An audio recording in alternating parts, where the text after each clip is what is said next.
Il-Kumitat Amministrattiv tal-Wardija u Burmarrad spiċċa inattiv minħabba l-mod kif tmexxa minn Aquilina. Aquilina hi kandidat tal-Partit Nazzjonalista għall-elezzjoni ġenerali li filwaqt li taspira li tkun membru tal-Parlament qed tonqos li tlaqqa sempliċi Kumitat Amministrattiv, xi ħaġa li ilha għaddejja għal madwar 18-il xahar. Il-Kunsill Amministrattiv jaqa' taħt il-Kunsill Lokali ta' Pawl il-Baħar li ma' membri tiegħu saru l-menti dwar kif Aquilina la tagħti rendikont tal-ħidma li qed issir u lanqas ta' xemm ippjanata l-ġejjieni. Dan wassal biex il-ġimgħa li għaddiet il-Kunsilliera tal-Partit Laburista resqu mozzjoni biex jesprimu tħassib tagħhom propju dwar dan. Mozzjoni li tappella lill-Ministru responsabbli mill-Kunsilli Lokali biex ixolji l-Kumitat Amministrattiv. Iżda Is-Sindku Graziella Galea issospendiet il-laqgħa bilan li ma jittieħidx vot.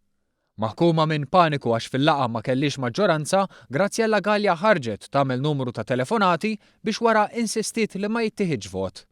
Dan wassal biex il-laqgħa tħassret għax il-Kunsilliera Laburisti ma komplewx jipparteċipaw bi protesta.